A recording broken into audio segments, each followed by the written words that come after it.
Welcome back to Hey Kentucky. Continue with round 2 of the casting call. Chris Tomlin and I are ready, and we bring on Tiffany and Derrick. There have been a lot of threats on the president, both the previous president, Barack Obama, and Donald Trump, including some celebrities. Johnny Depp, Kathy Griffin have both either joked or said mockingly about killing or assassinating the president. There was a legislator in Missouri who recently said she wished something like that would happen.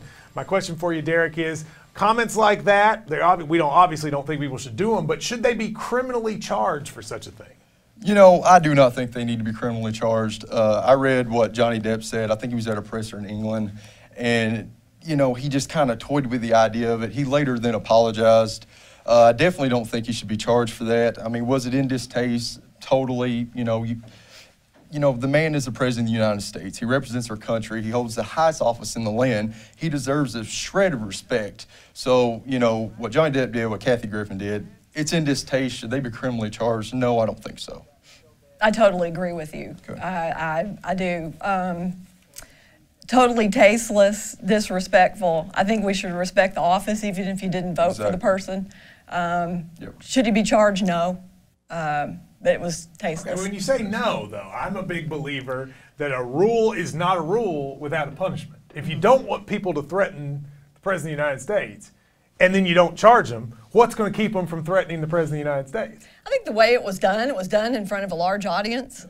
Most people that bring on threats, they're done via letter, text, or whatever, Twitter. It's more of a private nature. This was in jest in public. But couldn't that be worse? I mean, like if some random person does it that has no intention to do it, nobody hears it. Kathy Griffin doesn't that incite people? Well, yeah, I mean, she obviously has a greater platform, but no one's taking her seriously. I mean, she did it, as a comedian. No one is taking her seriously. What she did, it was appalling, to be honest, to show a decapitated head of Donald Trump. Like I said, it's very distasteful, but is she really going to act on that? No. No, she's not, so she should not be charged for that. We hope she does. I'll stop you all right there. I actually think that both of you struggled to maintain the time, meaning like these segments, most are 2 minutes, and then what we're doing here is a minute. I'm not sure we could have, I had to carry you all sometimes. I had to get you all engaged. And if you're going to win this contest, you have to be on the show to be able to continue. I think you all would say your thing and 10 or 15 seconds later it'd be done. And we have to be able to go back and forth, etc. I think that in this show especially, it's important to have statements and opinions that you stand behind and you deliver solidly.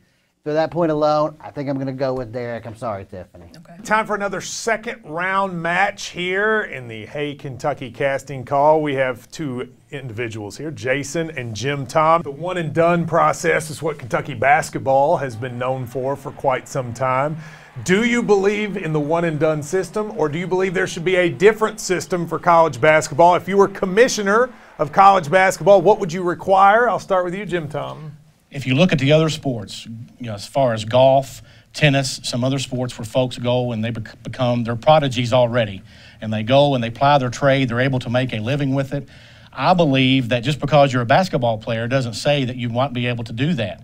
Now, what they're trying to say with the NBA is it's going to help them as far as draft picks. It tries to help maybe a little bit with their farm system, the system they have to call people up. But if a kid can do it and the kid has it, that is his trade. He's not going to be a great basketball player, go to college, and leave 1 year and be an engineer. He may be an engineer later, but what got him there, what got him the scholarship, is he is good at his trade. I'm a self-professed basketball junkie, and this is a question that I'm glad I got a chance to answer. If I was a commissioner for the day, one of the things that I would do is I'm really not a big fan of the one and done situation, and I would like it to be a process where if a player wants to go immediately to the NBA, that player can go to the NBA. However, if you choose to go to college, you definitely have to stay there for at least 2 years. When you look at the product of college basketball, it's definitely gone downhill with the advent of one and done. But at the same time, there needs to be a process in place that allows the colleges to preserve their product as well as the players to have the opportunity to go to the NBA, because it's a waste of time for folks to come for just 1 year. And I agree up to a point, because you have the 3 years in baseball. where you have to go for 3 years. And football, I believe it's 3 years as well. So, I think the key is able to have somewhere we meet in the middle so that you don't hold kids back when that is the key to their livelihood. That is what's going to help their families, generations of their families. If they can go at 17 and 18 years old, that may be the one thing. I may change the age and not how many years you're in college.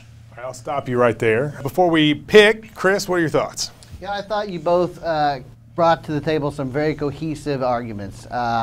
Jim Tom, you were very polished. You clearly have a presence. I mean, you can tell you hold yourself like a mayor. You know, I can see why people listen to you and respect you. Yeah, I can. Yes. But Jason, on the other hand, I felt like you have a very nice ease of speaking that makes it very comfortable to listen to you, like I'm just having a conversation with you in the hallway. So I think that there's two different dynamics, but I think they both work for you in different ways. I'm going to go with Jason. I just felt it was a little more natural. Jim Tom, fantastic answers, but, you know. I would have chose Jason too. He was very strong. Look how nice that is. Great. See, that is a great. There you go. Right there, Look at this. They're hugging. Look at They're that. hugging. That is a beautiful thing.